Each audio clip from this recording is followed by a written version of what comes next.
तो चलिए साथियों, मैं अमित सामंत एक बार फिर से आप सभी का स्वागत करता हूं, आप सभी को नमस्कार करता हूं और आप सभी का स्वागत है आपके अपने YouTube चैनल पर जिसका नाम है उत्तराखंड वाला। साथियों, जो हमारा हिंदी की सीरीज चल रही है उसमें चैप्टर नंबर 2 चल रहा है आपका क्या वर्णमाला, उसके 2-3 वीडियोस पहले आ चुके हैं। ठीक है, ये उसी सीरीज का यानी कि जो वर्णमाला चैप्टर है उसी का अगला पार्ट है। ठीक है, और आज हमने पढ़ना है क्या, व्यंजनों का वर्गीकरण। क्या पढ़ना है? व्यंजनों का वर्गीकरण। ठीक है, वीडियो थोड़ा छोटा छोटा ही रखेंगे। ठीक है, 10, 12, 13 मिनट का। ठीक है, उससे क्या है कि वीडियो हमको अपलोड करने में भी आसानी होगा और आप लोगों को छोटे छोटे टॉपिक भी, अगर आप 10, 12, 13 मिनट के टॉपिक भी थोड़ा थोड़ा करके क्लियर करेंगे तो आपको पढ़ने में भी अच्छा लगेगा। बट बहुत बड़ी वीडियो, आधा घंटा 40 मिनट की वीडियो बनाते हैं आप लोग बोर हो जाते हैं। ठीक है, इसलिए तो चलिए आज हम देखते हैं क्या, व्यंजनों का वर्गीकरण। अब व्यंजनों का अगर वर्गीकरण देखें तो व्यंजनों को 3 भागों में बांटा गया है, 3 तरीके से। ठीक है, सबसे पहले हम क्या देखते हैं, स्पर्शी व्यंजन, दूसरे क्या है अंतस्थ व्यंजन, तीसरे क्या है आपका ऊष्मीय या संघर्षी व्यंजन। अब देखिए, हमने कल बात की थी कि क से लेके म तक 5 वर्ग हैं, क ख ग घ ङ छ छ ज ज ञ ट ठ ड ढ ण त थ द ध न प फ ब म। ठीक है, तो 5 वर्ग में 5 के सेट यानी कि 5 गुणा 5 कितने, 25 व्यंजन। और इन्हीं 25 व्यंजनों को क्या बोलते हैं आपका, स्पर्शी व्यंजन। यानी कि इन्हीं को आप क्या बोल सकते हैं, एक तो ये वर्ग में है तो इनको वर्गीय भी बोलते हैं। क्या बोलते हैं आपका,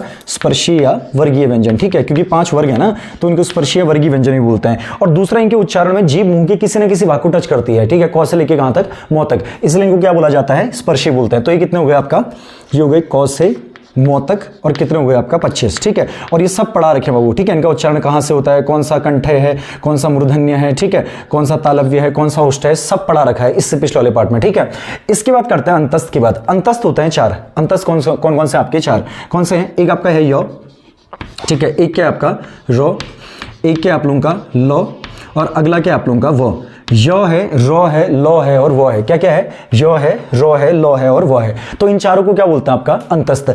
इनके उच्चारण की अगर बात करें तो हमने आपको इनका उच्चारण ही बताया था। क्या बताया था, उच्चारण बताया था। जैसे य को हमने कहां रखा था, तालु यानी कि तालव्य। इसका उच्चारण कहां से होता है, य का तालव्य से। कहां से होता है, तालव्य से। ठीक है, और अगर रो और लो की बात की जाए तो इनको हम रखते हैं वत्सरी में। कहां रखते हैं हम इनको, वत्सरी में।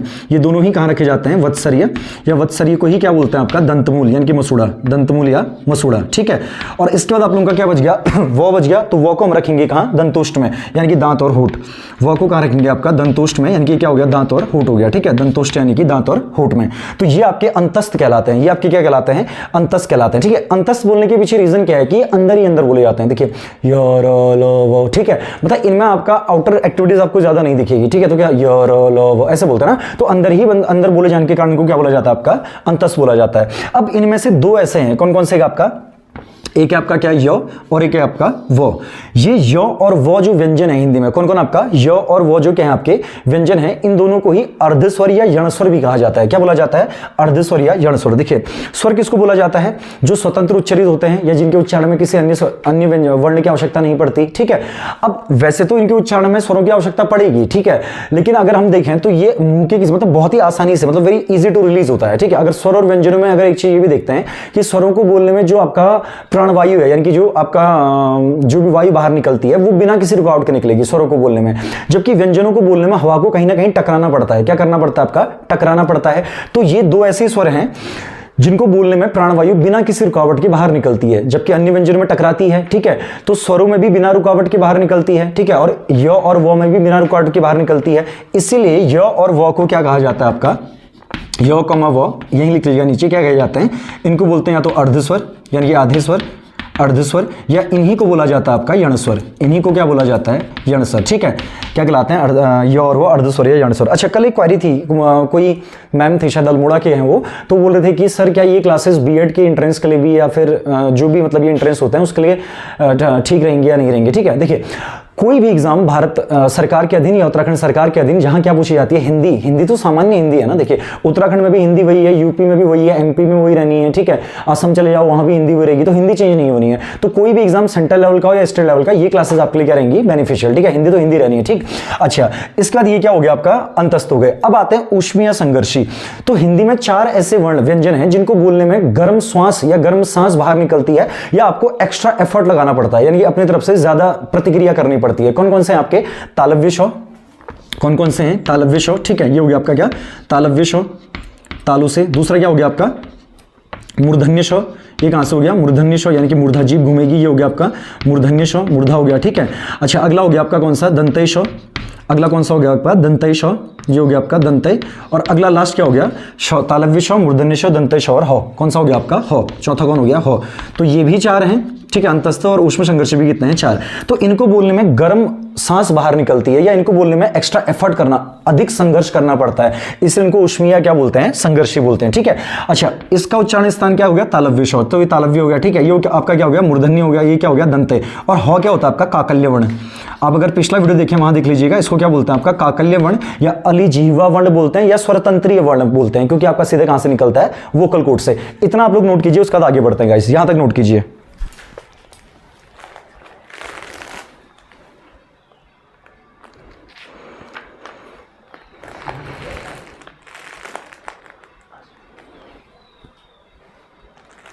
चलिए इतना हो गया, इसके बाद आगे बढ़ते हैं, ठीक। चलो इसको मिटा देते हैं, आप लोग नोट कर लिया होगा, इसके बाद आगे बढ़ते हैं। चलिए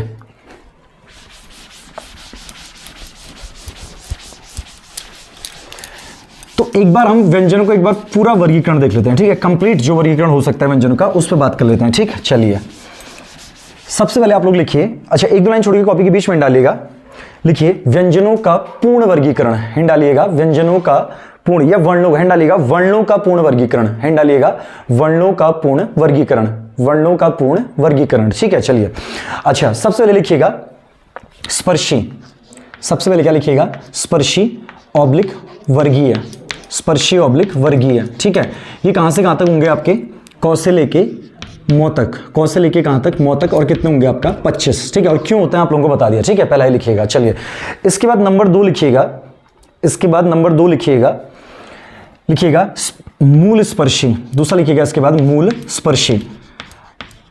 अब देखिए इसका मतलब क्या, देखिए हम एक बोलते हैं क वर्ग, क ख ग घ अंग, फिर उसके बाद क्या हो गया आपका दूसरा चौ छ जौ जौ यौ चौ वर्ग, फिर आपका क्या हो गया टो ठो डो डो नो टो वर्ग, फिर आपका तो थो दो दो नो यानी कि तो वर्ग, फिर पो फो बबो मो यानी कि पो वर्ग, पो फो बबो मो यानी कि कौन सा वर्ग, पो वर्ग, ठीक है। अब जो इन सब वर्गों में ना 5वां आता है, क्या आता है 5वां वर्ण, ठीक।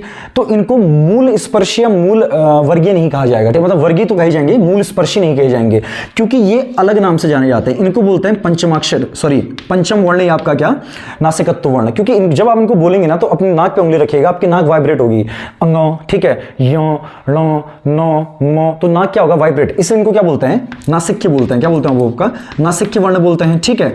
और इसके बाद जो आपका चौ वर्ग है, यानी कि पूरा का पूरा चौ छ ज झ और यो, तो चौ छ जौ झ ये वाला जो ग्रुप है, ये चौ छ जौ झ तक, ठीक है।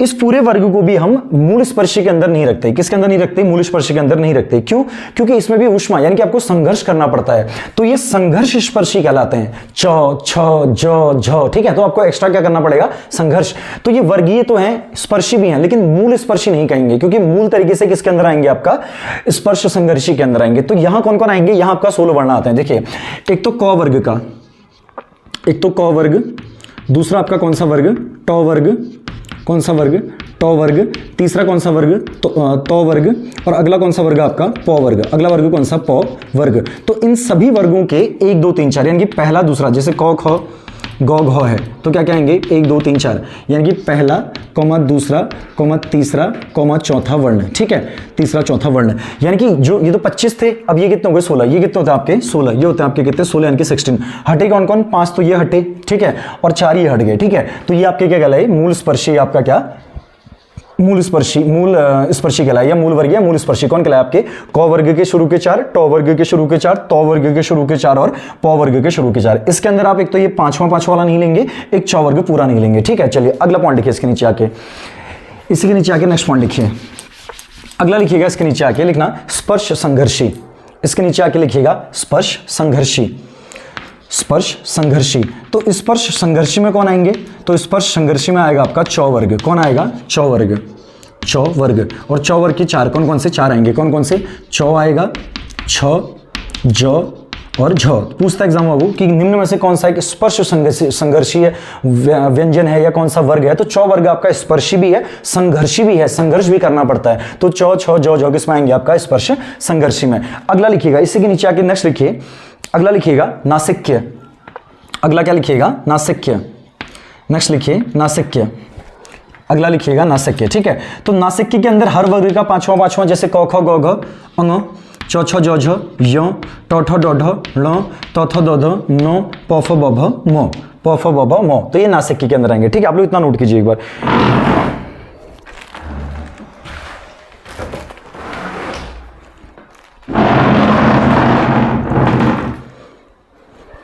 चलिए इसके बाद आगे बढ़े। अगला है आपका यण स्वर।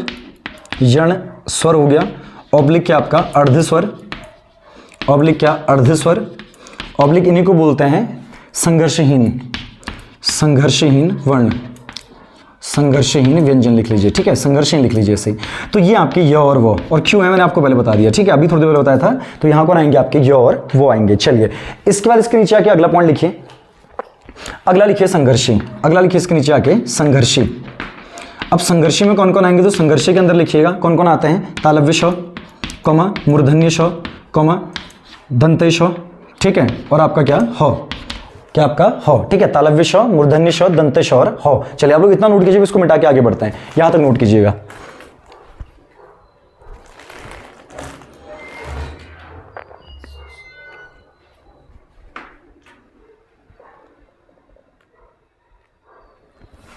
चलिए इतना आप लोगों का हो गया होगा, आगे बढ़ते हैं। ठीक है, इसके बाद अगला देखते हैं हम लुंठित।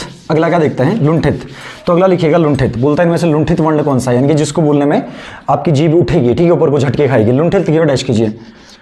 लुंठित लिखिए और डैश कीजिए। तो लुंठित व्यंजन या लुंठित वर्ण रहेगा आपका रॉ। कौन रहेगा, रॉ को लिखिएगा लुंठित के अंदर। ठीक है, अच्छा अगला लिखिएगा पार्श्विक। पार्श्विक, जो पार्श्विक कौन सा है बोलेगा इनमें से, जो हम बोलते हैं ना वोकल कोड से निकलता है। तो पार्श्विक आपका कौन हो गया, ल। इसको पार्श्विक बोलते हैं। ये लुंठित के आगे ना रॉ को प्रकंपित भी लिख लीजिएगा। ठीक है, इसको प्रकंपित भी बोलते हैं, लुंठित या प्रकंपित। अच्छा अगला लिखिएगा इसके नीचे आके ताड़नजात ऑब्लिक उच्छिप्त। ताड़नजात ऑब्लिक उच्छिप्त। ताड़नजात ऑब्लिक उच्छिप्त। तो ये दो हैं आपके, कौन कौन से हैं, एक है अडे और एक क्या आपका अडे। दो हैं वो, एक अडे है और दूसरा कौन है अडे। इनको भी लिखिए इसी के अंदर।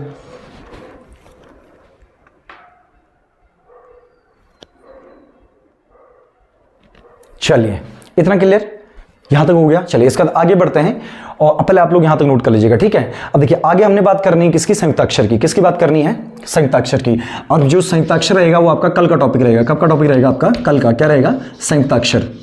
इसको हम कल देखेंगे क्योंकि हमने 33 व्यंजन तो देख लिए हिंदी के, लेकिन छ, त्र, ज्ञ और श्र भी देखना है। ठीक है, तो कल संयुक्ताक्षर वाला जो चीज है जो छूटा हुआ है इसके अंदर वो देखेंगे और एक दो वीडियोस के अंदर इस चैप्टर को क्या करेंगे आपका समराइज करेंगे। ठीक है, तो अंत में यही कि अगर आप लोगों को हमारी वीडियोस वगैरह पसंद आ रही है तो चैनल को अधिक से अधिक शेयर कीजिए, सब्सक्राइब कीजिए, हमारी वीडियोस को सभी लोगों तक पहुंचाइए और आप लोगों का यही सहयोग हमें आगे बढ़ने के लिए प्रेरणा भी देगा। ठीक है, तो इसी उम्मीद के साथ कि एक बार फिर कल हम लोग आमने सामने होंगे और कुछ नया हम लोग को सीखने को मिलेगा। मैं अमित सामंत आप सभी से विदा लेता हूं।